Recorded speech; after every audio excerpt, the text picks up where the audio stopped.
this afternoon and tonight, a significant winter storm, including heavy snow and fluid and freezing.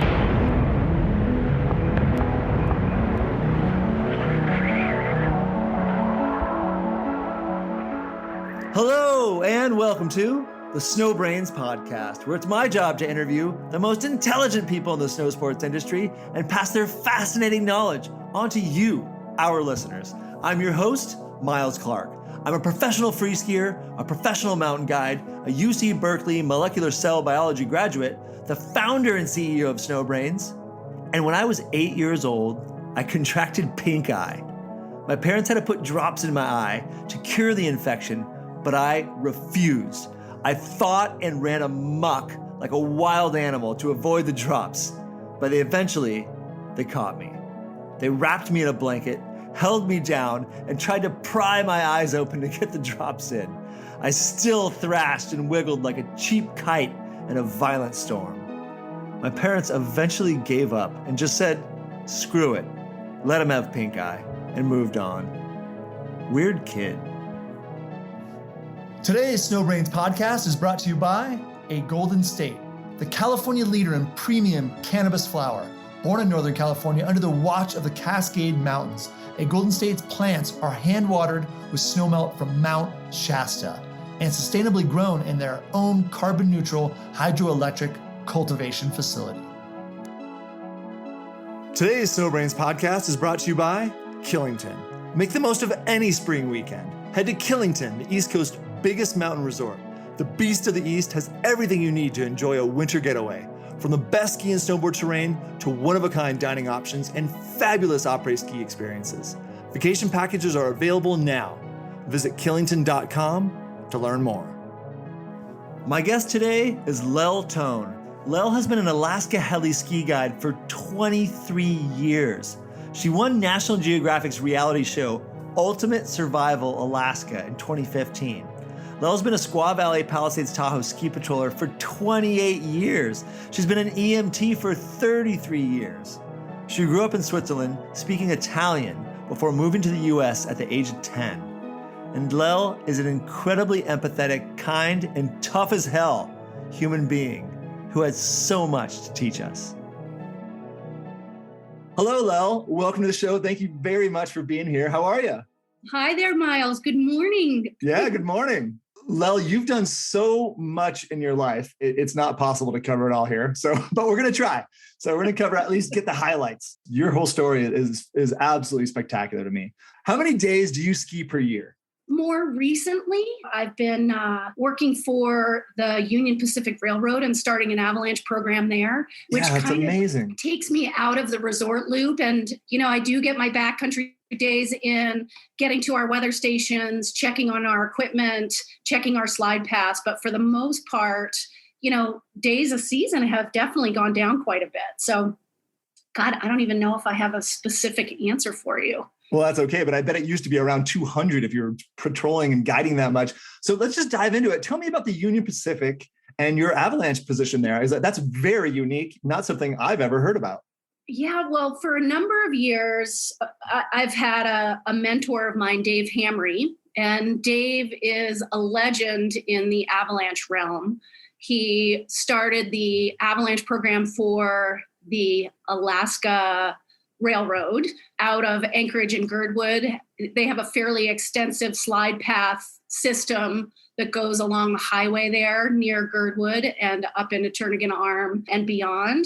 And Dave has kind of parlayed his years and years of experience into a consulting service, Dave Hamry and Associates. And so 3 years ago, he had a project going with the Union Pacific Railroad in Truckee, and he approached me and said, hey, listen, what do you think about taking on this program and kind of building it from scratch? Historically, they hadn't had any kind of an avalanche mitigation program or forecasting program in the Sierras. They had done a really good job with their tunnel systems. I don't know if you know, but there's a tunnel that goes through Mount Judah. Yeah, which is Sugar Bowl Ski Resort. Exactly. And so they've done a really good job basically staying out of harm's way in that regard, but they did leave themselves open in a couple spots. And about 6 years ago, they had an incident where a train came into a big pile of debris and derailed. And they had personnel under a fairly sizable slide path. And Mike Upton, my direct boss in Truckee, who is an amazing guy, realized kind of the risk that he had put his employees in and said, okay, we need to make this program happen. So I've been working with Dave and Mike to create a forecasting program and install 4 weather sites that we can utilize, and cameras on the rail system, and an avalanche mitigation program to address the issues when they come up. And how exciting to build something from scratch like this. Yes, it was, it's definitely a little bit of brain gymnastics. That's good. As you mentioned, it's nice to take a break from the things that we've done for so many years in our life and kind of do an about face and change direction. And so there was a lot of personal growth that came out of that experience and really having to create something completely different and from scratch. I think the interesting thing, having done this kind of gig for a long time, I think going on, almost 3 decades now, is that I have total respect for the numbers game, and we can do our very best to make smart decisions. We can do our very best to pick the right partners that will help us make those sound decisions. But ultimately, you get in the firing line every day, and that's exactly what you're doing. And, it comes down to numbers at a certain point, no matter how good you try to be. And so, how can I continue to do what I love, what I'm passionate about, but be able to kind of step back in terms of the risk game, And so that's been a big discussion that Dave and I have had, when he offered me this job, was I love getting in the front seat of that helicopter every season. And I love crawling around on those ridges in 100-mile-an-hour winds, in zero visibility with brand new ski patrollers. But, you're definitely putting yourself out there. And so how do you step back a little bit and continue doing what you love, but without that element of risk, Yes. I mean, I think that's a great strategy. It's an intelligent decision-making process, because I feel like, a lot of us in the mountains a long time go 2 ways. You sort of go into the invincibility, complex, which almost never ends up good, but occasionally people are just the golden child and get through. And then the other side is what you're saying, is slowly taking steps back, especially as we get older, especially if we put all this time into the mountains. We've gotten away with a lot. And I'm starting to feel that as well, taking a couple steps back and, hey, how can I minimize my exposure now? Because I've already exposed myself so much. Exactly. And having total respect for that, Yes. Respect for the fact and recognition of your choices in life, Definitely. And as I'm sure you can agree, that's like what makes our heart beat faster. That's what, keeps the blood coursing through our bones and bodies, is that element of having it on the edge. But yeah, that recognition of the life that I've chosen and what I'm doing, and how can I gracefully continue to do that with less risk. Great process. What's your biggest accomplishment in skiing? Goodness. And here I'm going to go ahead and jinx myself. So I'm going to knock on wood right now, but I cannot believe I've been skiing for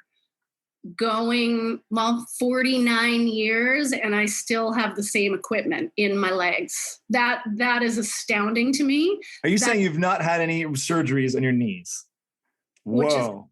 I'm going to knock on wood also. Shocking to me. And I'm small, 5'2". I kind of joke that maybe there's a lot less wear and tear on the chassis than my 220-pound coworkers that are doing the same job. But it doesn't escape me how grateful I am that I've gotten through this gig healthy and intact, and with the same knees that I started with 51 years ago. What's your biggest accomplishment in life? Biggest accomplishment in life is accumulating the exceptional people that surround me as friends and family.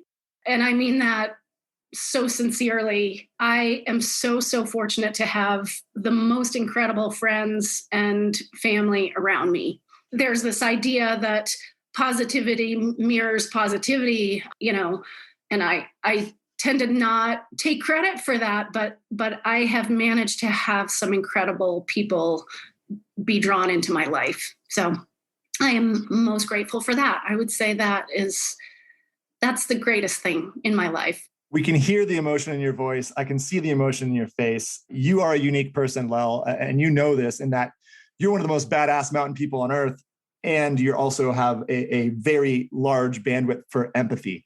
And those two things don't often go together. And so I appreciate that answer. And I'm feeling emotional just from seeing and feeling you, because that means a lot to you. And you do have a hell of a squad, I will say, because I know some of these people. How do you define yourself? I would say as an Avalanche professional for now. At one point, I remember I was interviewed for a Warren Miller film that I had done. And I think it's something that actually ended up making it into the movie Like There's No Tomorrow, which was a really great opportunity I had with Lindsay Dyer to go ski in Kashmir. Yeah.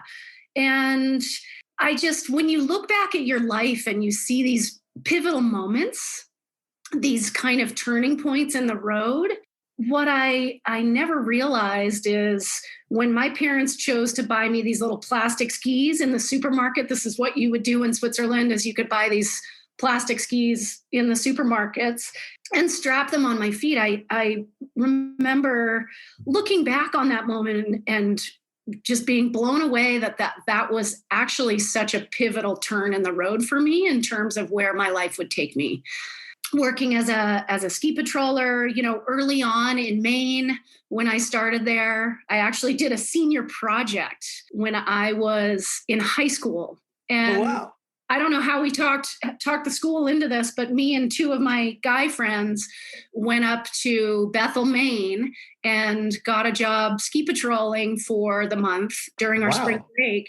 And it was such an amazing experience that I ended up deferring my acceptance to college and going back up there and working a year when I was 19 years old.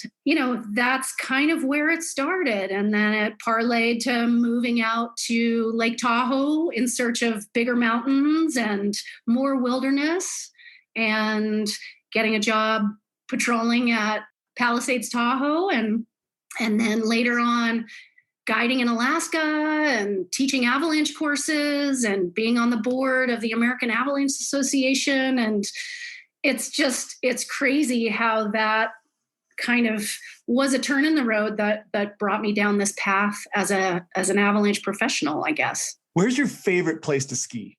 The Eastern Sierras in the springtime are all time. And my favorite month of the year to ski is May.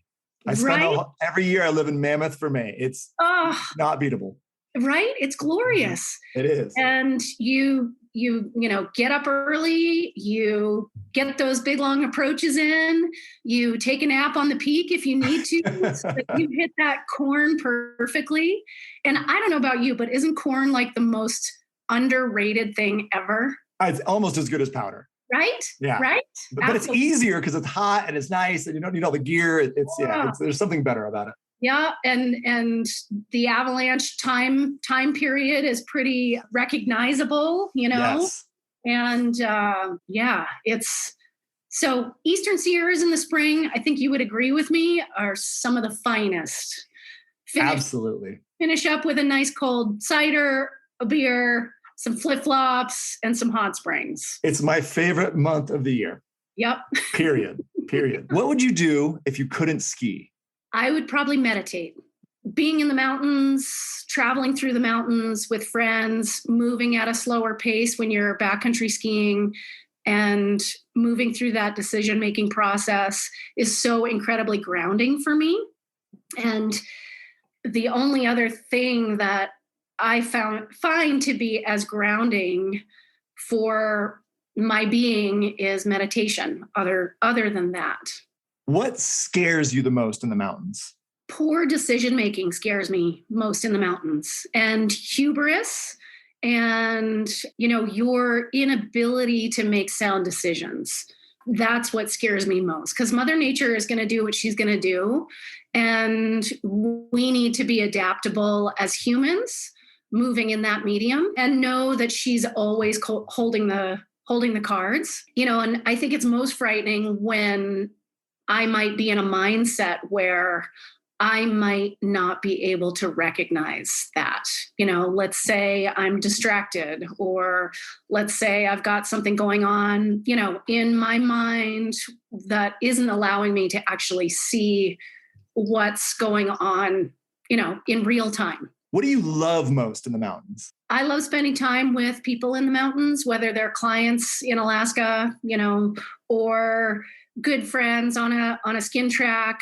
To be able to slow down and be in a place so devoid of judgment. I also think that, there's no judgment when you're out in Mother Nature, when you're out in the natural environment.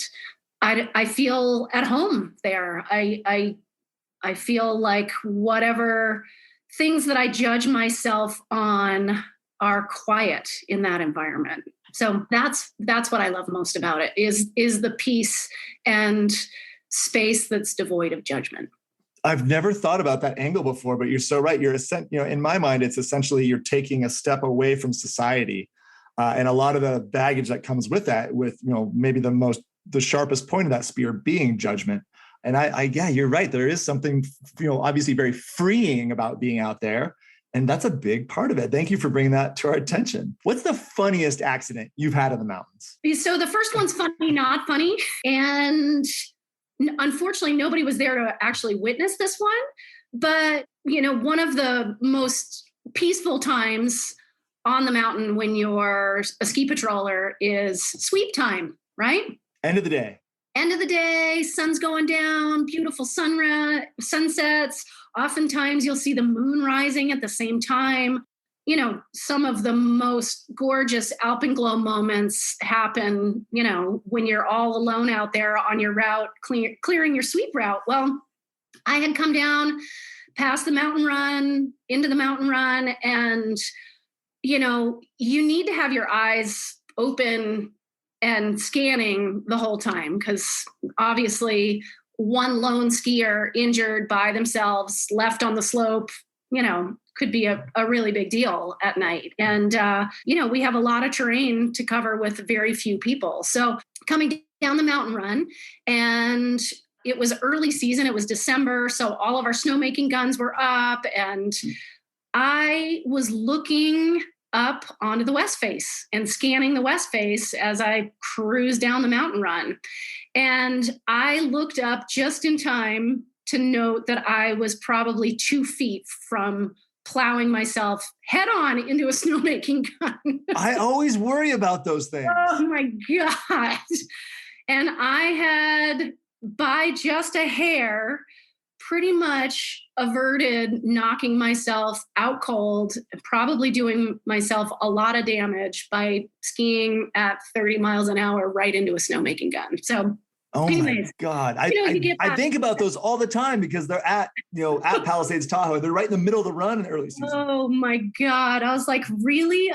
I've been lucky enough to make it this long in my life, and I ski myself right into a snowmaking gun at sweep. That would be something. They're pure metal. They would break you in half. I mean, yeah, it would not have been a favorable outcome. Anyway, no. It was, you get that full adrenaline surge and you realize, oh my God, that was really, really, really close. And how am I going to ever explain that to somebody? Yeah, skiing into a snowmaking gun at sweep all alone was one of my closer calls that was funny, not so funny. Another one that I think about is I was in the patrol shack at the top of Siberia on a busy weekend, and this smoking hot dude rolls into the patrol shack and is like, I need you to look at my ass. And I was like, okay. Can you tell me what had happened? And what he had done, like many skiers do, is he had fallen on the edge of his very sharp ski, on the tail of his ski, right? So there is this very smoking hot dude with his pants down in the patrol shack with me assessing how deep the laceration is and how many stitches he would require. That was just a funny situation to find yourself in. It's a moment in time. I can imagine the photo. Yeah, exactly. What's the scariest accident you've had in the mountains? Scariest accident, this one sticks out definitively in my mind. I was working for Chugach Powder Guides. I'd been with Chugach Powder Guides guiding out of Girdwood, Alaska for 3 or 4 seasons. So it was probably my 5th season ski guiding in Alaska. And we got into a really gnarly buried surface hoar layer. Oh, scary. Yeah, as you know, those can go dormant for a bit of time and then rear their ugly heads, when they're buried a meter or so below the snowpack. So you're dealing with a fairly sizable, in terms of magnitude, avalanche. And we'd been tracking this layer. We knew exactly where it was. We'd been staying on very low angle terrain and kind of tightening our guiding protocols. We'd been doing operationally all the right things, And I was the 4th group out in the field, and our lead guides had opened up a run, and I was, we were keeping really good spacing between groups, and I waited to drop in on this kind of little low angle head wall when I knew the helicopter was floated.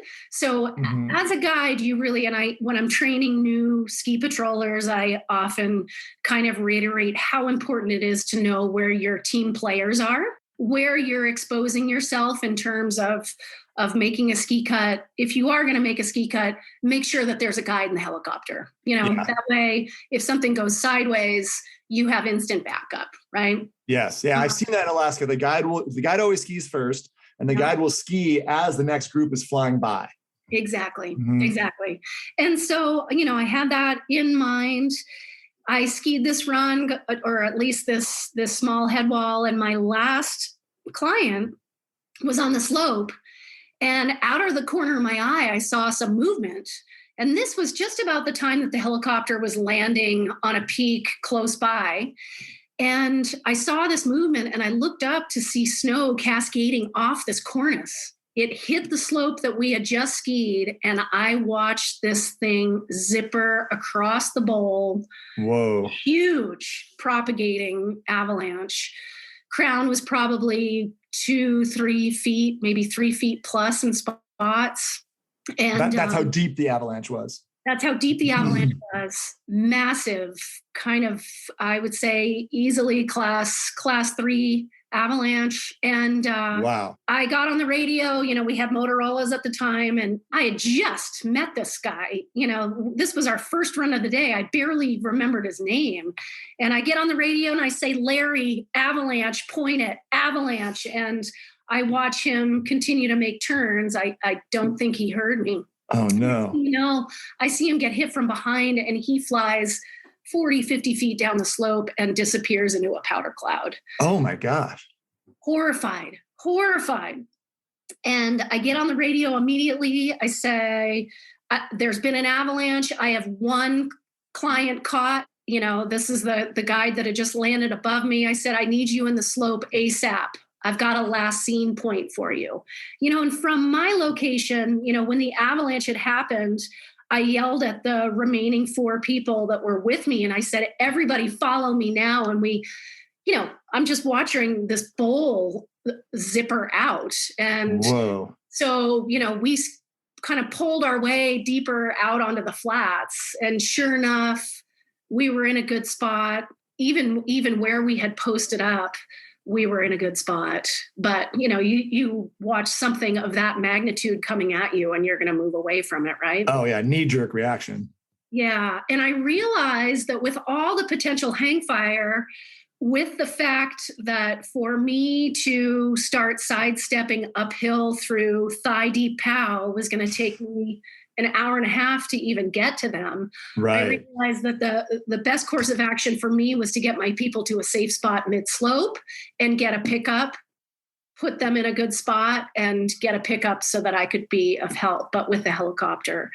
And, the moments that crawled by as I'm listening to the radio and I'm realizing that, the rescue is not going quite as well as, I had hoped, and the minutes are ticking by. And as we know, time is of the essence in companion rescue. And we were creeping onto the 10-minute mark. That's huge. Well, ultimately, it had an amazing outcome. And we were able to get to him, dig him out. He was about 4 feet deep, really buried and snoring. And which just means that his level of consciousness was going down the tubes. Leaving. Right? Yep. We had great comms with dispatch. Dispatch was able to activate, the 911 system. And there was actually a care flight helicopter that it was on its way down to Soldotna to talk to a school group. So they were actually launched and in the air. Wow. And very close. So they ended That's up amazing. Landing on scene. He went to the hospital, ended up coming out with not a scratch. CAT scan. No. Whole deal. The next year when we checked back in with Larry, he had asked his girlfriend to marry him. Yeah, it was ultimately an exceptional outcome to a horrifying moment in my life. To recognize that, I could have lost one of my clients. I could have had that nightmare of all nightmares happen, and as a young guide, it was a very sobering moment of, do you want this? Because this is what you've signed up for, These are the potential consequences. Absolutely. Mm-hmm. And somewhere there needs to be a reckoning of the choices that we choose to make and a full perspective on exactly what that means. And to be clear, losing a client is possibly the worst thing that could happen to a guide. It's the worst nightmare situation. And I'm sure that experience changed you as you're reflecting on now. And I bet it changed Larry. I mean, that's probably a reason why he asked his girlfriend to marry him. You get a lot of perspective on life that tomorrow's not a promise. So I love talking about things like this with the people on the show, because we don't talk about this stuff enough, I don't think, in the mountain communities. And the stuff's important, and it's these challenges that make us better. And we all go through them, and because the mountains are dangerous. And which brings me to my next question. How many friends have you lost in the mountains, Lel? I would say off the top of my head, 6 or 7. Yeah. And that's a common answer. And a lot of times it's 2- and 3-fold that on this show. Yeah. So yeah, thank you for sharing that. And again, something else that we don't talk about enough, but there are consequences out there, and we need to take that in mind when we're moving through the mountains, and we need to use those experiences to get better. Because I know that losing people has made me better for sure. Yeah. And, all those close calls or near misses that we have as avalanche professionals are ripe and fertile ground for self-reflection and debriefing and, what are the things that were missed? How are the ways that I can be better?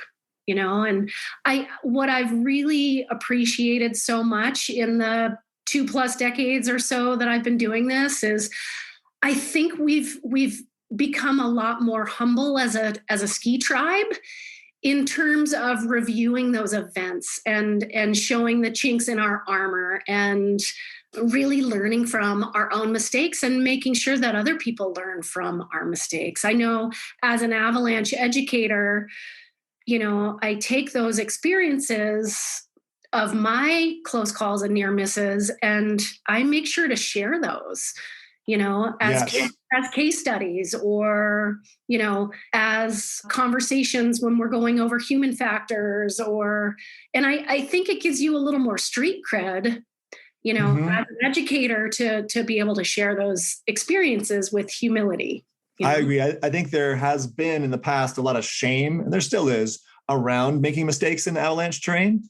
But when we can get, and people shaming other people, and that's something that I hope is going away, but that always bothers me, because the key to us getting better out here is us sharing all these experiences. I was in my first avalanche a couple of years ago on Mount Superior in Utah. And my first instinct was, oh my God, let's put this under the rug and hide it. I don't want anybody to know. And then, after talking to my partner and getting down, I was like, no, we got to get all this out there. So I published the video. I sent it all to the Utah Avalanche Center. They used it in one of their presentations and their workshop the following fall. And, it was, felt really good to get that out there. And of course, some people had some mean comments, but I think that's short-sightedness. I think, people who understand the mountains understand, hey, thank you for sharing. We all make mistakes out there, and it's good to know how those mistakes were made and why they were made, so we can learn how to not repeat those. Absolutely. I applaud you for doing that, Miles. And well, thank you. I really do. And I do believe that our forecasting centers are doing an exceptional job on their accidents and their investigation pages. Impressive. Yeah, very impressive. And, when I'm teaching courses or we're doing these safe as clinics, I reiterate how important it is to go to those pages, and take a look, especially the places where where you often ski, you frequently ski. If you're going to ski Superior and you do that on a regular basis, why don't you pull up some of those incidents that happened at that location, by reviewing photographs of crown lines, you recognize where things historically tend to rip, learn a ton about making better decisions in those backcountry areas that you choose to frequent, It's so true. And just to give a specific, just for my little situation, what Lel is saying makes so much sense. You should be researching accidents that have happened in places you frequent. And I've learned that on Superior, there's these big kind of rock spiny finger things, and they get cross-loaded because the prevailing wind comes from the west, and they're facing south. And so that was my avalanche too, just on the lee side of all of those, they're always loaded. I've seen so many helmet cameras where people just rip out little picnic tables, little things, but that, is one of the big dangers up there. So to kind of give a specificity to what she's talking about, I think that's a really good ideology that she's displaying here. And on that note, how many avalanches might you have been in? One of the more dangerous things that we do as ski guides and ski patrollers is ski cutting, and using ski cutting as a form of avalanche mitigation. Sometimes it's all we got. It's really nice to be carrying around a pack with,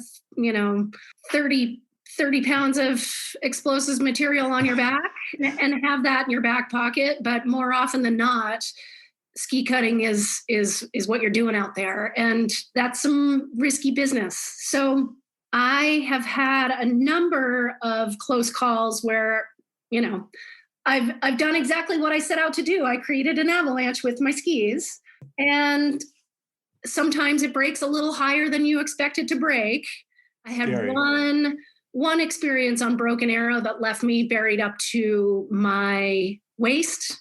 And that's a south-facing zone. Yes, it was actually this really prime pocket. It was kind of this like side-loaded pocket that I came in with so much heat that in that run, it was closed. It was during a storm. So it was one of those direct action avalanches. We'd shot it in the morning. There was 8 of us ski patrollers up there, and we were using that as a fun run to ski down to the base after we'd done some control work on the upper mountain. And, I look back on it. I actually did this case study when I was the avalanche forecaster at Squaw. Right. I found that there were so many human factors at play for myself that I wanted to come clean on. It was like my confession. And one of them was, I'm up there with 7 other dudes, and I was like, everybody's kind of looking at each other like, who's going to drop in first kind of thing. And I was like, no friends on a powder day, dropped right in. And so, see ya. Well, exactly. And as I was coming down, I saw that pocket. I was like, oh, this thing's going to go. This is going to be fun. Yeah. And I came in with heat, and sure enough, it pulled way up into the rocks and took me down. And the scarier thing was because I was so chomping at the bit, I didn't have eyes on. Nobody had eyes on me. Oh, no. And it's storming and blowing, and now I'm caught in an avalanche. And so, I scream like a girl, avalanche! And fortunately, my buddy Eric Knutson came around the corner, kind of love Eric. Chuckling, like, you need any help, Tone? And there I am pulling my own pack off my back and starting to shovel, but my skis hadn't come off. I was one of those people, Vermont skier, New England skier, that was like, I don't want my skis to come off. I'm turning them up to 10, Right. God, I'm at 14. And, I realized in that, I was like, wow, I felt my skis pulling me down. And it's like an anchor. And I did not want to be taking the next rides in my life with two anchors on my feet. So, I immediately went down to the locker room and turned them down to a reasonable din setting appropriate for somebody of my size. That's great advice. That was a take home was, I definitely don't want to be pulled down into that snowpack just like I was feeling in that particular incident. Super scary. I did have a situation where I was filming for Eddie Bauer years ago in Girdwood after guiding a full day of heli-skiing. So I was tired. We'd skied like 14 runs. Whoa, it's a big day. With clients. It was a big day. I lightened up my guide pack and we threw another guide in so that, that's our protocols when we're with film crews, is to have, even though it's a single load, to have two guides. We are dealing with just surface instability with loose snow avalanches. And I knew it. And I had decided to ski this line. And my initial decision was to post up right at the choke and let the slough go rolling through, because it kind of choked out at the end of this line. And there wasn't really a clean exit available. And I let my teammate talk me out of my sound decision, about to drop in. And they're like, hey, that slough is moving super slow. And I think you got this. And, you should really just send it, point it. What I didn't realize, and what I, of all the take homes, like I stayed up all night writing down all of the decision points where I made poor decisions. And, the biggest thing that came out of that was stay with your initial decision and don't let anybody talk you out of it, And that was a big take home for me, because I did let somebody that I respected talk me out of my initial gut reaction, And then the other thing was, slough moves on a planar slope at a certain rate of speed, but as soon as it hits a choke, what happens? It accelerates 2 times that speed. And can concentrate, right?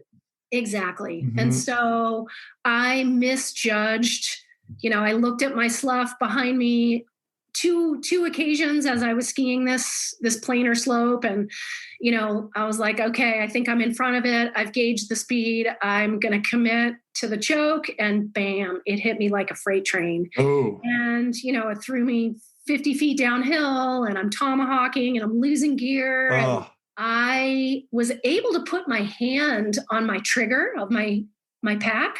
Mm-hmm. Your avalanche airbag. Yep, my avalanche airbag. And here's the second mistake, was my pride. My pride was like, oh, dude, you just skied into your slough. You're a jackass. Like, last thing you want to do is pull your airbag. You're going to be buying drinks at the end of the night because you skied into your slough and it really wasn't a big deal. Crazy that this is all going through your head, sort of in an avalanche as you're tumbling too, right? Oh my God. When they talk about things slowing down and thoughts that cruise through your mind in a matter of seconds. But that was one of them, was I don't want to pull my airbag because I was a jackass and skied into my slough. And then I was able, as I'm tomahawking and it's getting dark, and I'm feeling compressed, I hear the pilot who's parked, at the Barbie angle across the valley say, I don't have a visual. I could hear him on the radio. No. So I was like, well, gosh, if Murray doesn't have a visual, then I'm in it. I'm freaking in it. I'm not just like tumbling through my slough right now. I'm like deep in it. So I was able to pull my airbag and it felt like the hand of God. Whoa. You know, like I felt the pressure decrease. It went from dark blue to light blue. The next thing I know, I found myself buried up to my nipple line in debris What a great situation to have your mouth out.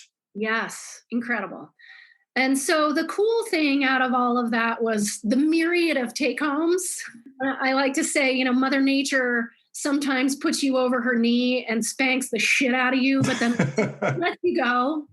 And that was one of those moments where she let me go with all the learning, you know, not the consequences. So grateful for that. But, you know, that was a definitive caught myself in an avalanche kind of thing. Well, thank you so much for that story. That is extremely intense. And so I got to follow up because you're an avalanche professional and you have so much experience in this. Two things. Let's start with, what's your opinion of avalanche airbags? Because I know Bruce Tremper says that you basically have a 50% greater chance of surviving the avalanche with one. And then I want to hear a little bit about ski cutting, what it is and how to do it properly. But let's start with the airbag. What's your opinion of avalanche airbags? Airbags are an absolute necessity and a critical piece of gear if you're going to be skiing an avalanche terrain. But why wouldn't you?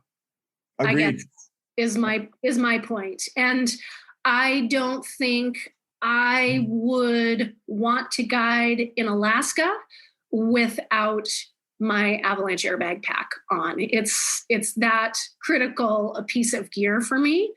To know that all of our guests, all of our clients in the Tordrillos have airbag packs on is of huge comfort to me. You know, it's not a fail safe, obviously, you know, and there's trauma that can come from being caught in avalanches, and those airbags don't do a thing in terms of trauma. But if there's a way to keep you on the surface, why wouldn't you? And so I guess I can only speak from my personal experience where, as I said, I felt it was like the hand of God was lifting me out of that, you know, avalanche that I had skied myself into. I felt it at work. You know, I do a lot of teaching with Elise Sogstad, and to hear her talk about her experience at Stevens Pass her huge... The Tunnel Creek. Yeah, the Tunnel Creek Avalanche. She feels the exact same way I do. She feels that it was responsible for saving her life. Yeah. You know, the other people that were in the slide with her in a similar location and trajectory of where she was, you know, ended up well under the surface, and she ended up on the surface because she was able to pull her airbag. So she feels incredibly passionate and strong about that, as do I. And I guess it's only because of our personal experiences and feeling them actually work when they were needed. And when Lel referred to trauma, I think it's somewhere around 25% of people who perish in avalanches experience trauma. So you might not be able to mitigate that.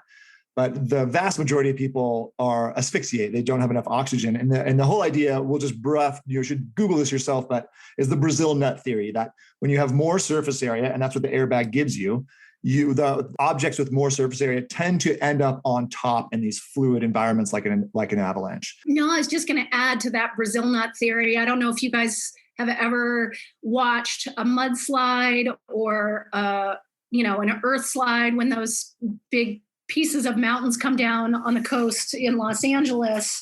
What you'll see kind of rise to the surface are those bigger boulders. Yeah. And so that's exactly what you're trying to do, is make yourself a Brazil nut or a very large boulder. And so kind of keep you on the surface of the snow if you can.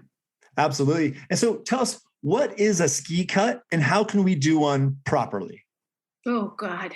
As an avalanche educator, you're just kind of like, woo, I don't even want to get into that. Right. I believe it. It's such a gray zone. I would say the most important thing as you're tuning in your ski cutting eyeballs. It takes experience to witness where you think the crown line might be and to put yourself in a position where you are making that cut where you believe the crown would be, right? So you're not too low, but I just told you a number of stories where it pulled much higher than I thought it was going to. And, the reality is you come into a slope and you apply pressure with your body weight in a spot where you think you will create an avalanche from a safe location. It's really, really important to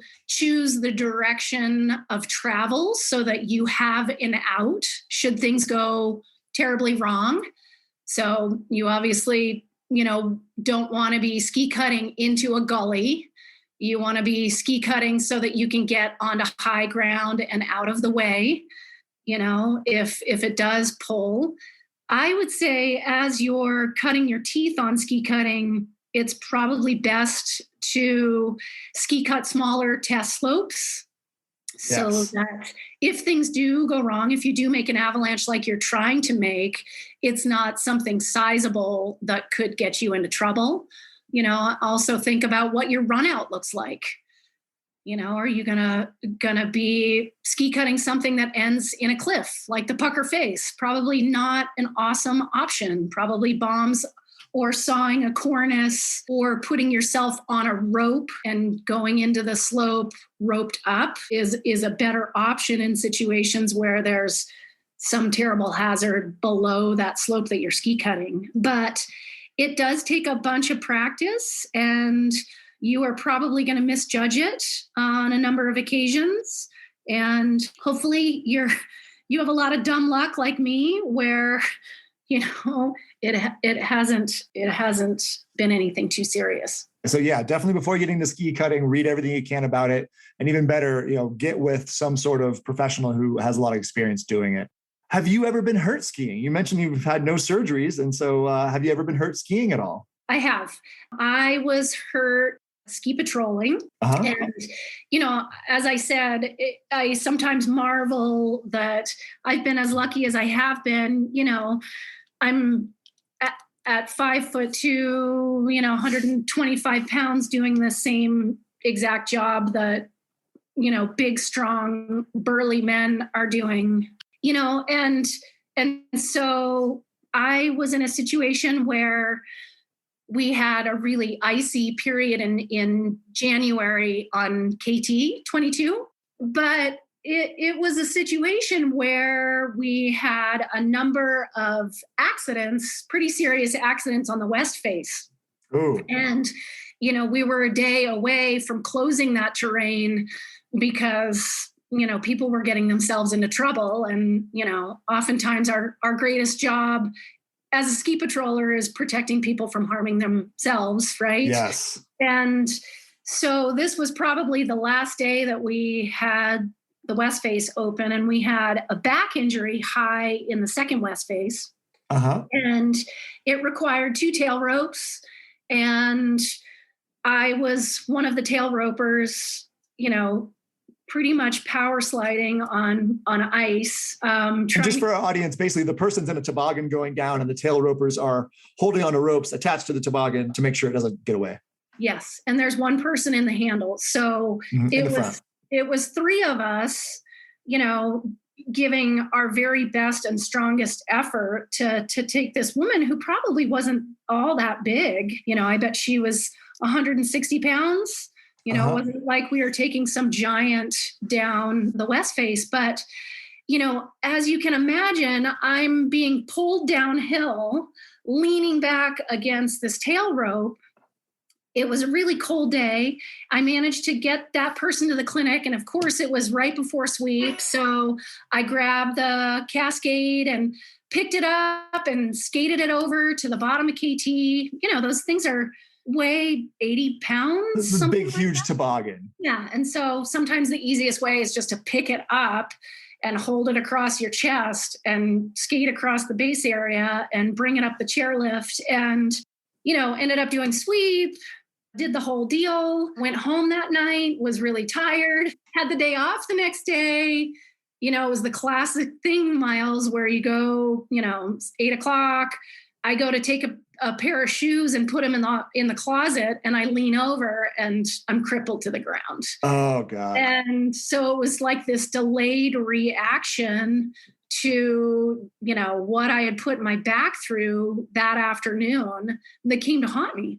And, all told, I think I was out for 10 days, and all told, wow. The resort was really great and said, hey, listen, if you feel good about it, we're just going to pay for your physical therapy. We're going to pay for your massages. Nice. It wasn't a workers' comp issue because I was able to heal up so quickly.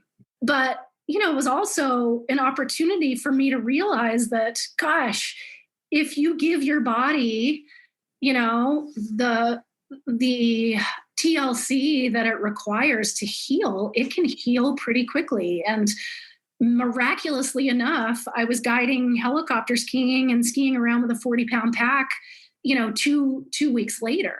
Kind of blew my mind. And kind of, I was like, wow, body, thank you for being so willing to heal so quickly, That's terrific. But that was it. Was one back injury. Again, knocking on wood. But it's hard to believe you've been skiing for 50 years and that's your only issue. So I'm blown away. Again, we'll continue to knock. You've been on ski trips all over the world. Which was your favorite ski trip? As I said, I was fortunate enough. For a number of years, I was hired by Eddie Bauer to help design our ski clothing line. To make a very long story short, they gave Lindsay Dyer and I the opportunity to go ski in Kashmir with Warren Miller. Oh, that's so cool.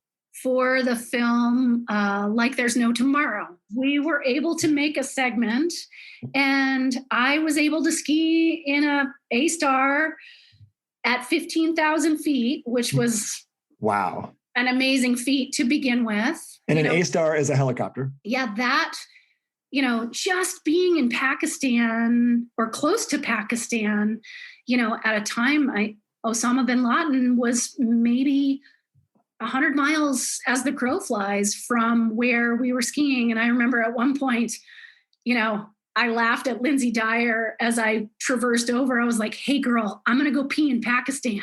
Yeah, it was incredible to be in such a different culture at that specific time in our history.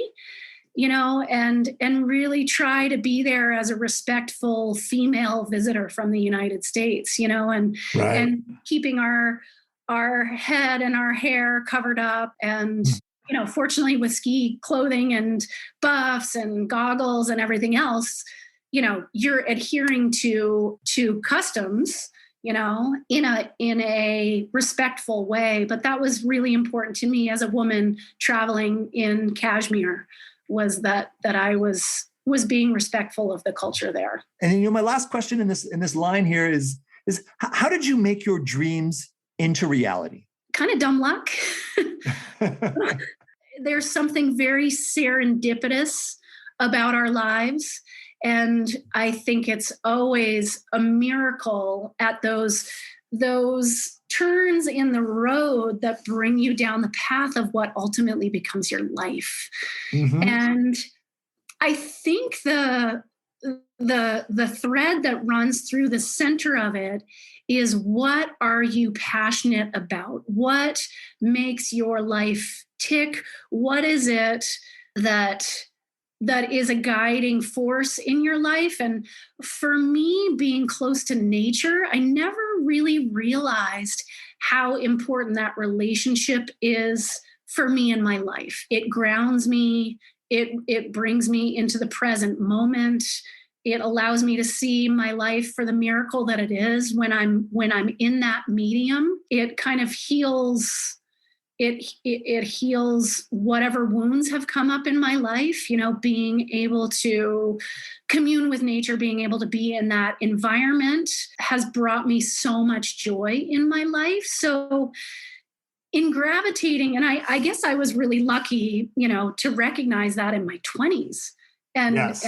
and have that be a guiding force in my life. I remember my dad asked me, now that you've graduated from college, what do you want? And I said, I never want to have an inside job ever. I want to find a way to be outside as much as I possibly can. And I've been able to do that, to keep the cubicle at bay, so to speak. But well done. The rest of it is just beautiful opportunities that have manifested themselves for me. And it's like, I think as human beings, there's a certain amount of pushing and driving for the goals that you want. And then the beauty of it is just to open up and make yourself available for what comes back to you. Does that make any sense at all? It does. And I like how you talk about follow your passion. And one thing I've learned in my little bit of mindfulness research is we don't always know what our passion is. So I think the next default is follow your curiosity. And even if it's just curiosity to curiosity, you never quite find your true passion, you're still going to have a great time. That's kind of called the hummingbird. You kind of just keep learning new things. And so I think that's really in line with what you're saying is, open up your heart, open up your mind, let those things come in. And if you do find something you're passionate about, you are blessed to have identified what it is. And if you are able to, and it's not easy, follow it to, I always say uncompromising, unrelenting. Yes. Yeah. And then it takes hard work. It takes hard work to do that to the best of your ability with all your focus. And it's interesting to be a female in this particular line of work because there aren't a lot of females in this line of work. And, when I'm training younger patrollers or mentoring younger female guides, it's this idea that you need to be twice as good. You need to strive to be twice as good as everybody else out there. Yes. And you use that as a motivating factor, not a chip on your shoulder, but really use that as a sense of pride to usher you forward as a professional in this particular profession, is to be twice as good. What's it like being a woman in this profession? It's great. You get to hang out with a lot of men. It's awesome. And as I said, I've been so incredibly lucky to have so many wonderful mentors that have been men. And I think that's just a byproduct of, most of the people that work in this field, are of that gender. And I've felt so much support over the years from that. So I'm really glad to hear that. Grateful, really, really incredibly grateful for the opportunities and the encouragement and, the sound guidance from those male mentors. It's incredible. My fiance works in business, and she always says, as a woman, it's the same thing. It's a male dominated world. And she always says, as a woman, you basically are playing the video game on level 10, where men are playing on level 1. So I think what you said before, you got to be twice as good, to not get that heavy scrutiny and to not get just inappropriate feedback, essentially. And so that's something I talk with her about. It's something that she's always struggling with and against. And so, thank you for sharing your perspective, because it's challenging being a woman in these male dominated industry. And again, you can look at it two ways. You can look at it with a chip on your shoulder, or you can look at it as a way to motivate you. And I guess I've chosen to be a motivating factor for me, to just try to excel the best you can at what you do, and be scrutinized for your strengths and your skill sets, right? Which I think is great.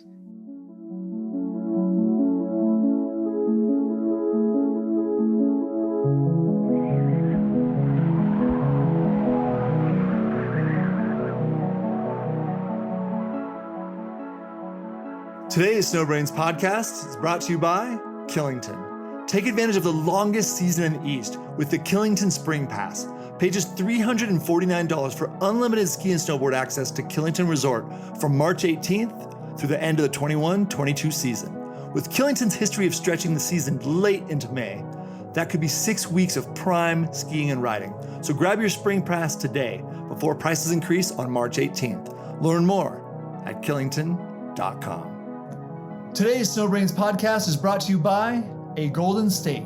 What started from humble beginnings long before the cannabis renaissance is now California's highest quality flower. A Golden State's proprietary exotic strains are carefully curated for recreation or relaxation, sharing with friends or unwinding solo. Their artisanal whole flower is available in eighths and pre-rolls at dispensaries across California. So I just learned about this today. In 2015, you and two other people won the National Geographic reality show, Ultimate Survival Alaska. I have no idea what this is all about, but I know it's gnarly. So can you just start with telling us what this show was all about? Yeah.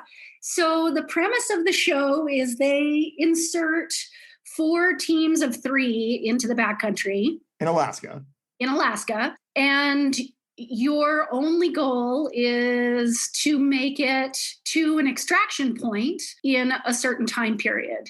And, you know, each team is equipped with only a certain amount of personal gear. And so they trimmed it down to a pot, a tarp, and a flint and steel. Whoa. So we had to start all of our fires with a flint and steel, which, as you know, can be a challenge in the summertime in Alaska. It's wet. And we were also given a very small ration of rice and beans to kind of sustain us through that particular race course, and encouraged to either forage, fish, or hunt for, you know, whatever protein or extra food that we could find, you know, obviously as we are running through these courses. So it was, you know, 3 months. Whoa. I got to sleep under the stars for basically 90 nights. Wow. And when do you get an opportunity to do that in your life? You know, I was like, never. When the decision to do that became an option to me, it was how awesome to get paid to run around the wilderness of Alaska for 3 months. That's so cool. Yeah. And what were some of the gnarliest parts of the trip? So I know some of the challenges were huge. You know, the hardest part was being food deprived. I've been fortunate to race mountain bikes professionally and paddleboard race and, you know, compete on varsity teams over my school years. And, you know, you try and figure out your optimal food balance. And, you know, so much about excelling at a lot of these sports is being really good about how you fuel your body, right? That's such a challenge for athletes. So the interesting part was just to basically be running on fumes for 3 days, you know? So that was a challenge, was to be as hungry as I was and still have to have a power output. And, you know, I've never been so cold in my whole life. Sustained cold, you know, 40-degree days and you're swimming across glacial silt rivers or standing out in the rain or, you know, just being out in the elements in the summertime in Alaska can be pretty severe. And so the amazing thing was it was the best weight loss program. How much weight did you lose? I think I chiseled myself down to like 106 pounds or something like that. So you lost like 20 pounds. Yeah, I was definitely pretty lean by the end of that summer. But, you know, the more interesting thing is, you know, what's funny sometimes in our lives is we choose to do things thinking the learning outcome is going to be X, Y, and Z, right? Right. And I thought, wow, this is just going to be a great adventure. It's going to be an incredible opportunity to see different parts of Alaska and do incredible things like build your own raft and float a class 5 section of river or, you know, make a raft out of logs and halibut fishing line, you know, run a dog sled team through the foothills, you know, of a certain mountain range or, you know, all of those are really amazing experiences and cool opportunities. But what I didn't realize is, and most of my friends are going to laugh when they hear me say this, but I'm just a tad bit of a control freak. I like to, you know, kind of control my surroundings. Obviously, I'm a guide, right? The most beautiful part of this experience was that I didn't know what was happening the next day. No idea. And so lack of control and just living in the moment, right? Because that's all we have in this life is being in the present, you know? I love it. And why were you good at this? Why did you win? Why did I win? I like to suffer. Suffering is kind of a cool mind trip for me, just to persevere and just to put your head down. And also another thing that motivates me is teamwork. And so the fact that it was a team of 3 of us really had me pushing myself harder than I would probably just push for myself. I've always been motivated by team sports. You know, like when I would go out and train for mountain biking, it was those group rides where you put yourself out front and you pull the collective that were my hardest workouts, because you're hoping to pull for the team, you know? I love that. Would you do it again? I would do it again. I think that shows your grit and your ability to suffer. I love that. So let's transition to, you've already alluded to, you've been an Alaska Heli-Ski guide for 23 years. How did that start for you? I had a really awesome opportunity provided to me by Kevin Quinn, who was starting Points North Heli Adventures at the time. Quinner had reached out to my partner, Tom Ways, and I to see if we wanted to be involved. And nice. It was one of those once in a lifetime opportunities to create something with Quinner. And it's so cool to see Points North thriving as it is today. You know? Big time. So you've been heli-ski guiding for all these years. What do you love about Alaska heli-skiing? What keeps you coming back year after year? The thing I love about working for Tordrillo Mountain Lodge is our tenure is giant. Yeah. Between the Tordrillos and the Neocolas, which is where our tenured area is, you are constantly skiing new terrain, constantly exploring new valleys or new drainages. And, you know, it's incredible to be able to say, 15, 17 years, I've kind of lost track of how many years I've worked at TML, but to be able to come home at the end of a season and say that you skied in 4 different places that you've never been to is unbelievable in this day and age. You know, the caliber of ski guides that I work with, the seasoned, crusty ski guides that I work with, I feel really, really lucky to be spending time in the mountains, and I'm constantly learning from the guys that I work with. You know, Mike Overcast, who's one of the owners, is just an incredible person to behold. His guiding style and how he moves safely through the mountains and how he makes a heli-ski day come together for guests is pretty amazing. We have an ops manager, Hugh Bernard, that comes from New Zealand, who is just such a pleasure.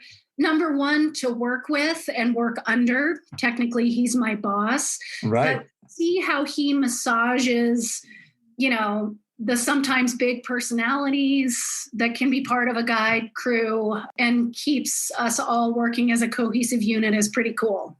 So those are the things that I like to watch. Those are the things that I respect so much about the people that are around me. So, and speaking of, you know, big, badass, legendary guides, you were named one of the top 10 guides by Outside Magazine in 2014. How did that make you feel? I have a hard time taking compliments, and it's something that I am working on trying to be more gracious and better at. And I guess it's a form of a compliment, but it just made me feel, without being disrespectful, I was like, this is ridiculous. There's so many incredible guides out there that are way, way, way better than I am. I felt a little sheepish about that. But then again, I also had to stand up and recognize it as a gift that somebody would think to offer that to me. although I'm never quite sure how or who decides those things. It was an honor. I don't necessarily feel like I'm deserving because, as I said, there's so many incredible guides out there in the world. So I guess I felt a little sheepish about it. You are one of the most incredible guides in the world. I love it. So Outside Magazine 2014, Lel Tone, top 10 guides in the world. I love that. And you also were ranked the number one best outdoor guide by Sunset Magazine in 2015. And I personally love Sunset Magazine. But we'll move on because it's very well established now what you do in the mountains. Well, let's jump into another huge part of your life. You've been a ski patroller at Squaw Palisades Tahoe for 28 years, which is amazing. And my understanding is that you're one of the very few people who can lead every avalanche route on the mountain. How many avalanche routes are there at Palisades Tahoe? I believe there's somewhere in the 30 range of routes. Wow. And given that I'm not there as frequently as I used to be, I would say that I would have to brush up on some of those routes because it's been a while. When I was avalanche forecasting for Palisades Tahoe for a number of years, I had made myself proficient at our routes. And tell us what the avalanche forecaster does at Squaw Palisades Tahoe.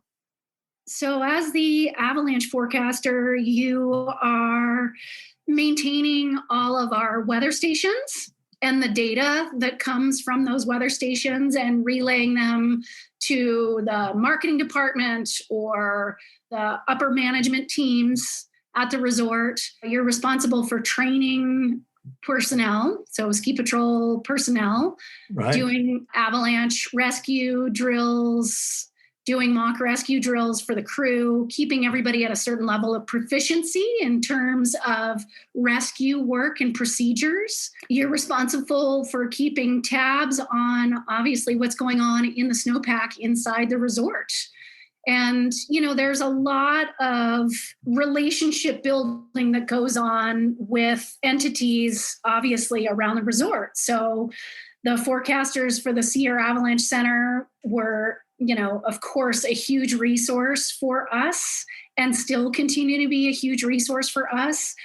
We have a very close working relationship with the patrol at Alpine Meadows. Right. And so staying in direct contact with the forecasting team over at Alpine was huge. And obviously sharing observations and sharing info is, as you know, paramount when it comes to operating safely in the mountains and really keeping each other abreast and up to date as to what we're seeing out there real time in the field. So there are a lot of phone calls during avalanche control where I might call the forecasters for the Sierra Avalanche Center and say, hey, listen, we're seeing things that we didn't really expect to see this morning. And I just want to give you the heads up, and they would ask some questions and vice versa. So I think in a nutshell, that's what the forecasting position duties are. And then when you're out on a route, so my understanding is there's 30 routes or so at Palisades Tahoe, avalanche routes, control routes, and you travel through this route and you throw avalanche bombs with your hands into these areas where you're basically trying to get avalanches to go. And when you do a route like that, how many bombs might you throw in one avalanche route? Well, upwards of 22 shots. Maybe even as many as 30 at the most. It really depends on the day. It depends on the route, and it depends on the avalanche hazard. Sometimes you'll get into situations where one shot takes the whole thing.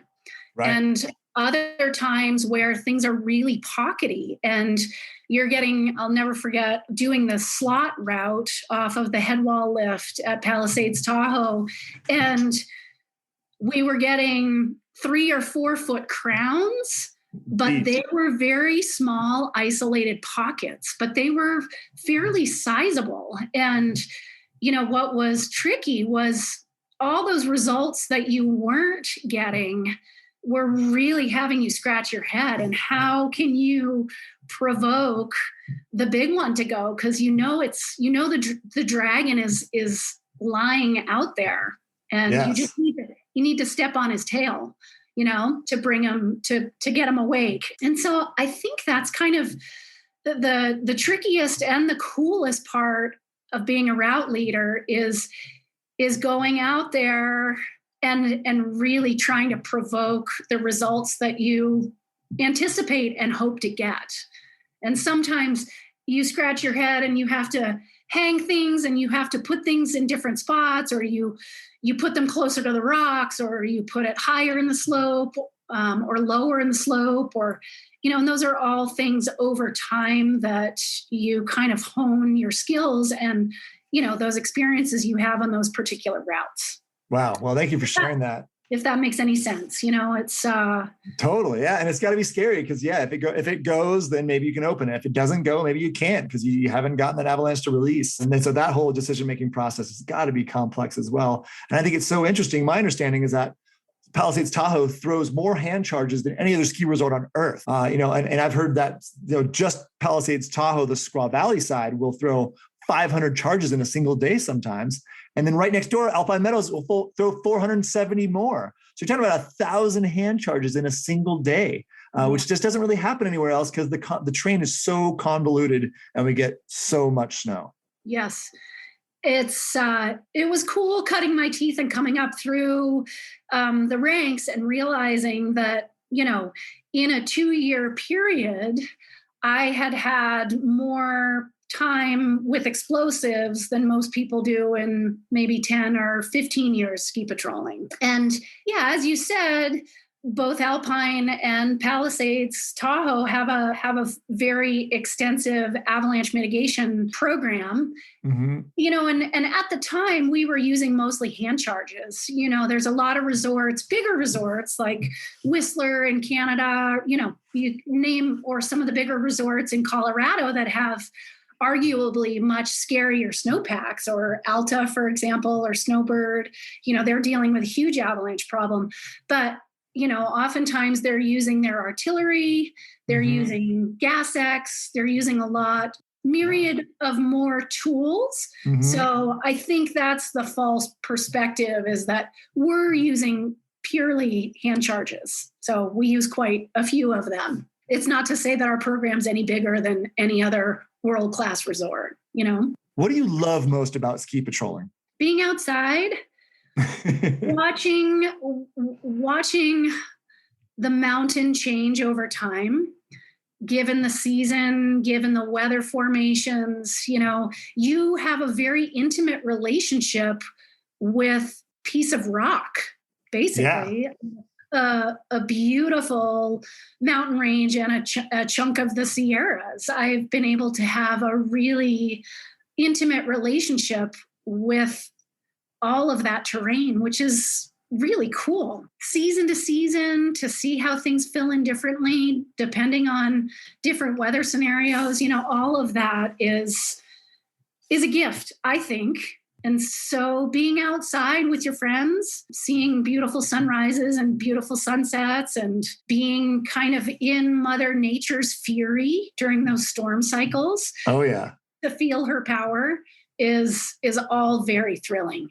And what do you think? What's the most difficult part of ski patrolling? The most difficult part is twofold. Number one, the wear and tear on your body. It's an incredibly physical job. And when we go into these storm cycles and we're doing avalanche control on our days off, and you don't have the opportunity to rest, right, and recuperate your body, we see the incidence of accidents going up, people blowing out their knees, people's backs going out, people having foot issues from being in their ski boots day in and day out. So it's a huge wear and tear on your body. I think that's the biggest challenge, is staying healthy and staying strong and staying fit so that you can do the job, because it's very demanding in that regard. The other is losing friends. Ooh. And I have lost a number of friends, some to the mountains, some to avalanches, some to explosives work, and, of course, some to the body's inability to battle cancer. Suffering those losses of people that you have trusted your life to, people that have become a part of your family, There's a huge bonding brotherhood and sisterhood that comes from being a ski patroller. And I think that transcends ski resort boundary lines.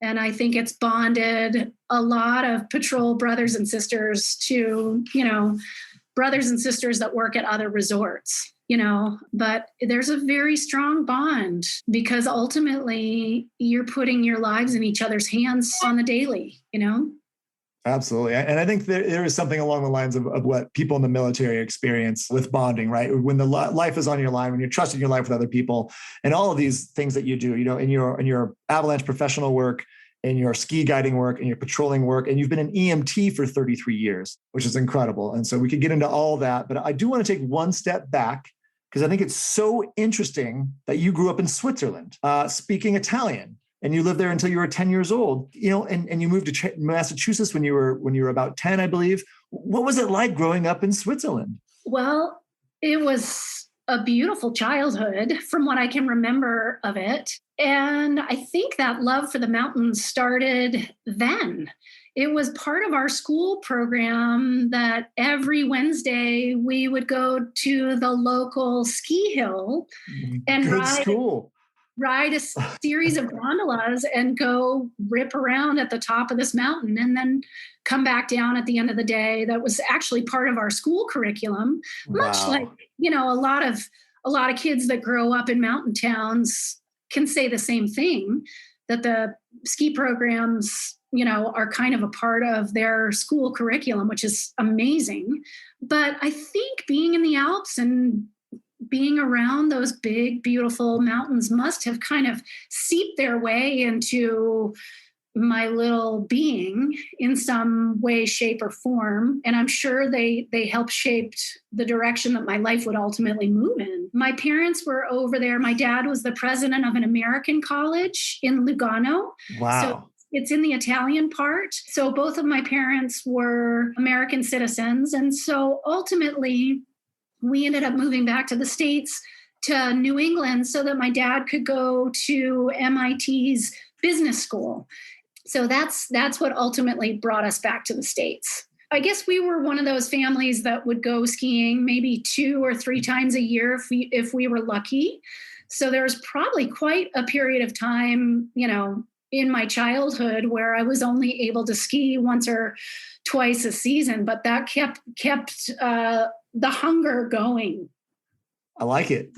And I know New Englanders are tested in their love for skiing, either by freezing cold temperatures or icy conditions, or, we really have to love skiing to do it. So I think there was a certain tenacity in terms of my love for skiing that was forged by skiing in New England. And I'm sure a lot of New England skiers can relate to that.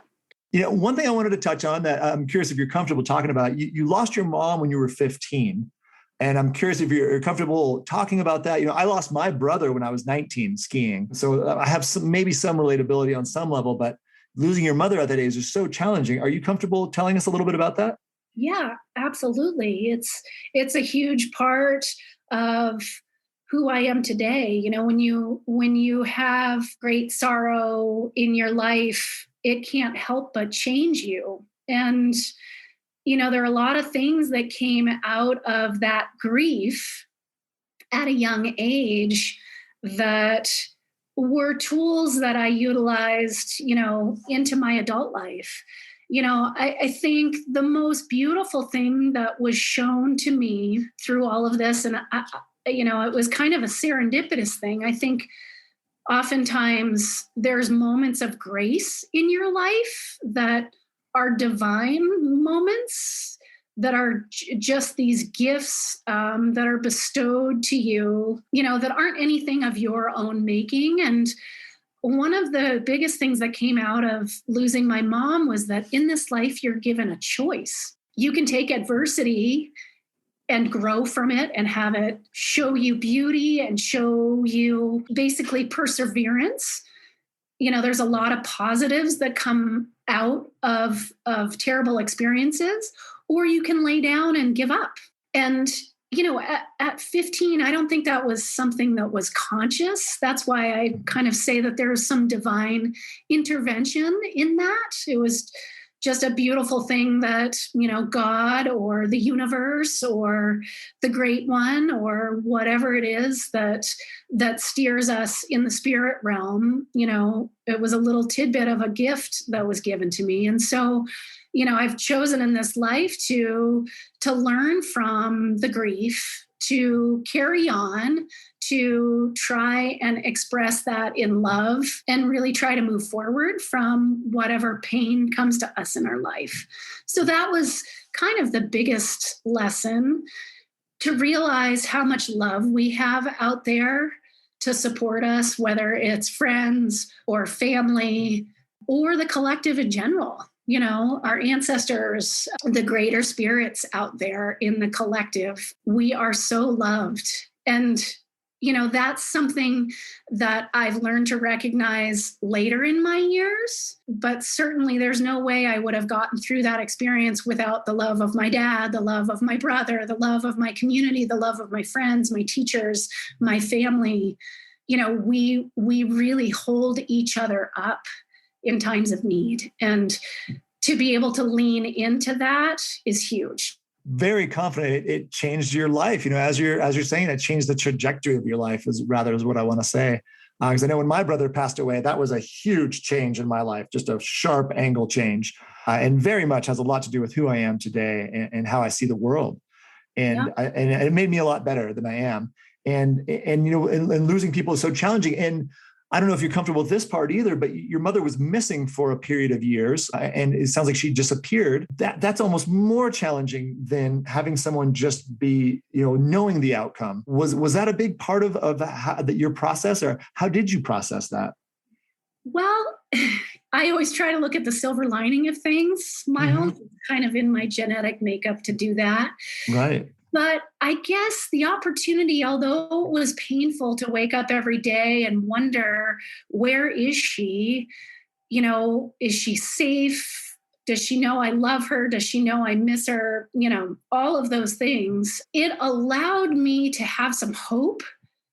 So there was this candle of hope that was burning, that was all the stories we create. Oh, maybe she needed some time to think. Maybe a really lovely family took her in and she's on a sailboat somewhere with this beautiful family and taking the time to think through some things, and she's going to come back. Or so there was this glimmer of hope that I might get my mother back.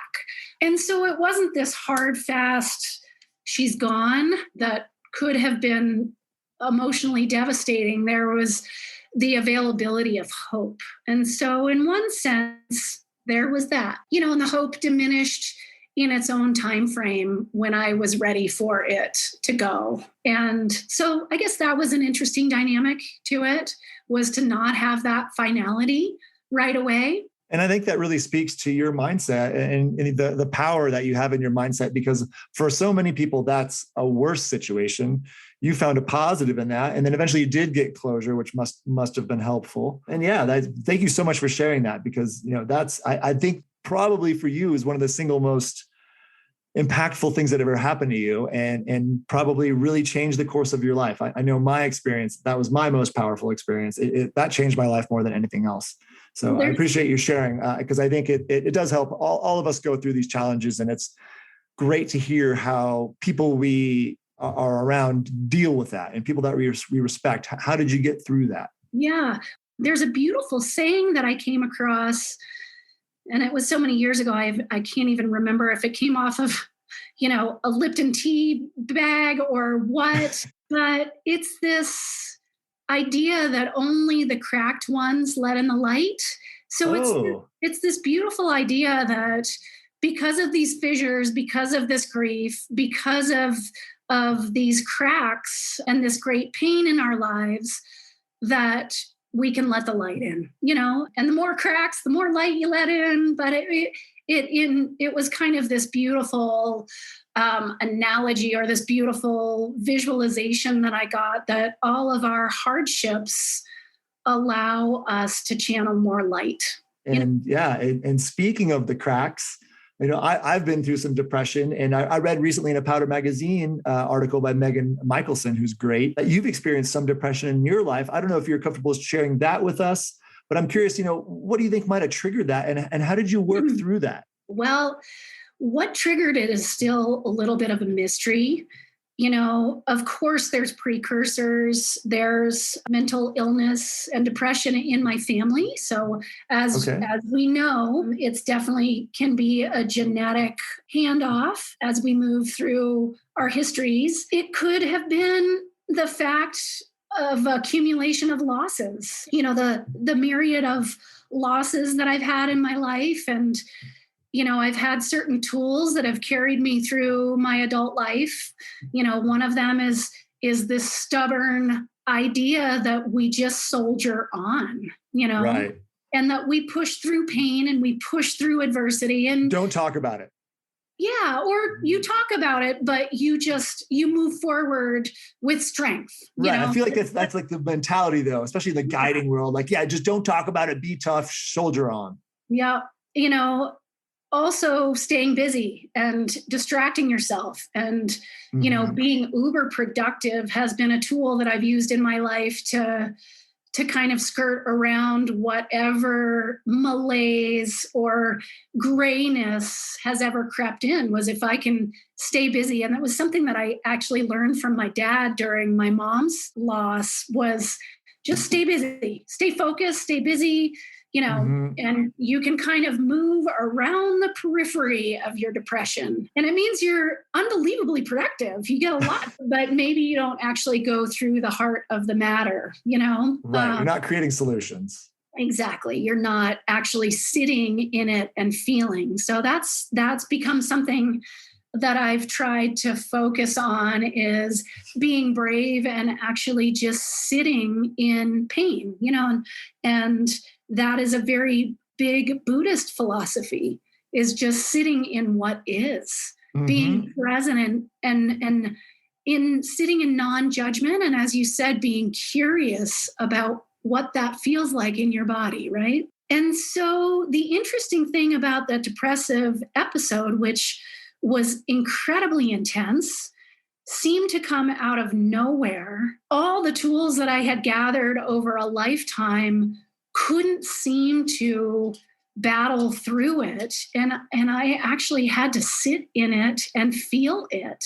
And that was an incredibly sobering and scary moment. And I had to learn a host of other tools as a result of that. And, meditation and just being and sitting with whatever pain with non-judgment was a huge one. Just breathe through it, be in the present and breathe through it. So a whole lot of learning, Miles. Yeah. No, I've been through it. It's really, really challenging. And I always am trying to find what tools are people using to get through it. Because it's when our friends don't get through it, or when we and our friends don't get through it, and family too, that real problems start to happen. It snowballs so quickly. So I'm so glad that you found strategies to help you get through that. And I think friends and family, even getting professional help with therapists, all terrific tools. Because we all know, whether we like to talk about it or not, but depression is extremely prevalent in the Intermountain West, and that includes Truckee as well, in the Tahoe area. And we have a lot of problems with that. And it's something that we don't talk about enough. So I appreciate you talking with me about that.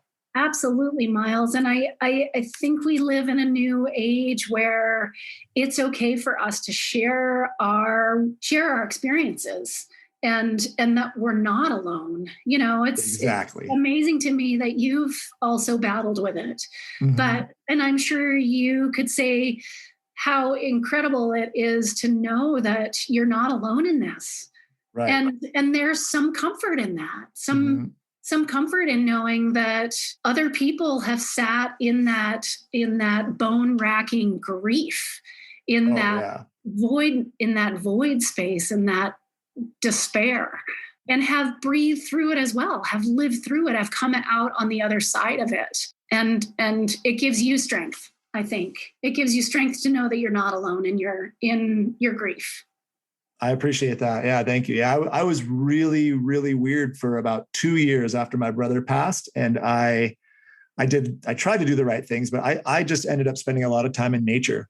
Yeah. And that really, really helped because I never thought about it that way before. Nobody said it to me that way before, but I would go mountain climbing. That's how I got into mountain climbing. I would go mountain climbing by myself and I would sit deep in it because there was nobody, and it was just me and the woods and the mountains I got through it, but I fortunately by accident as a dumb young person really sat in it and really took it head on. And I think that helped me get through it quicker.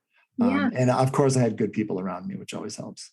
And in our vulnerability, in our openness comes so much strength, Yes, absolutely. Absolutely. I learned a lot about myself. That's for damn sure. And I learned I really was able to focus on exactly what I wanted to do and exactly what I wanted to not do.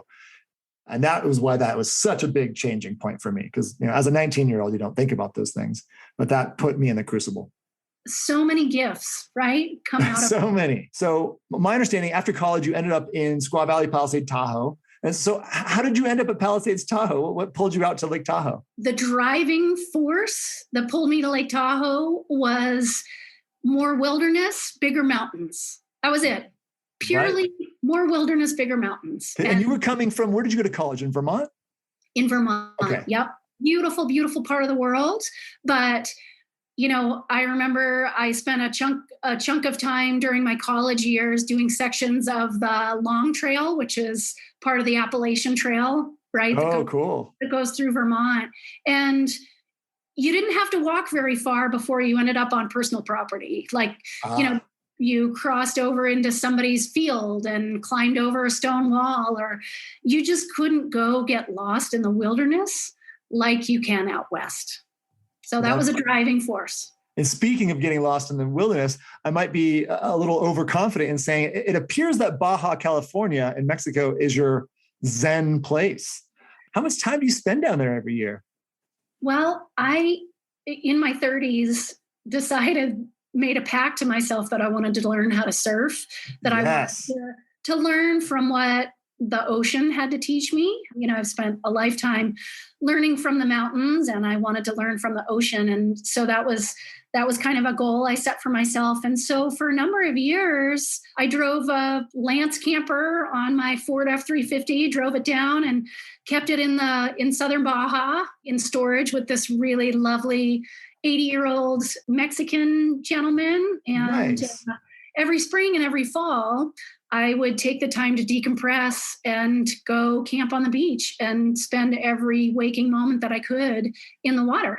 And incredibly healing times, incredibly beautiful time just to be at the end of a hectic winter season or the beginning of a hectic winter season, and learned how to surf and learned a lot from the ocean. And, Baja is just such a beautiful place. The people in Baja are family oriented and kind. It's like the Old West. You would never, ever think about passing a car that's on the side of the road with the hood up. You would always stop and offer your support or lend a hand. And that's what Baja still has, is people are incredibly kind and helpful and go out of their way to take care of you. What's next for you? What's next for you in your life's journey?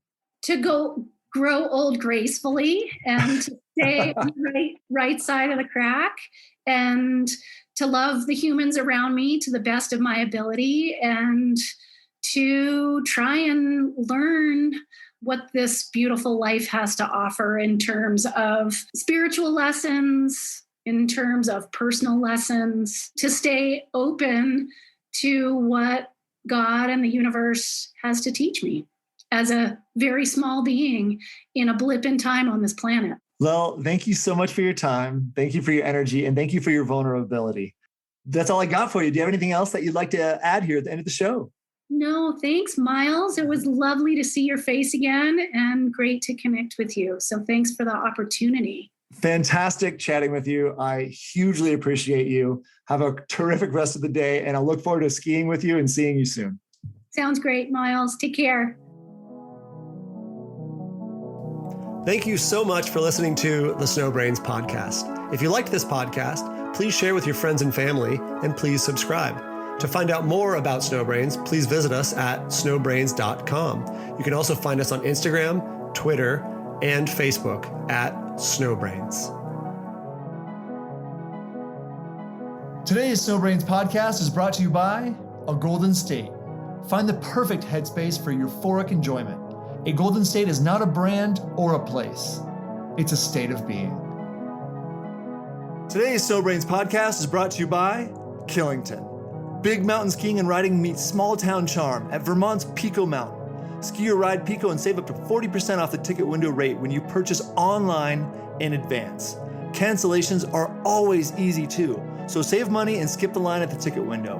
Purchase your tickets today at picomountain.com/tickets. This episode of the SnowBrains Podcast was edited by Jared White, music by Chad Crouch, and I'm your host, producer, and creator, Miles Clark.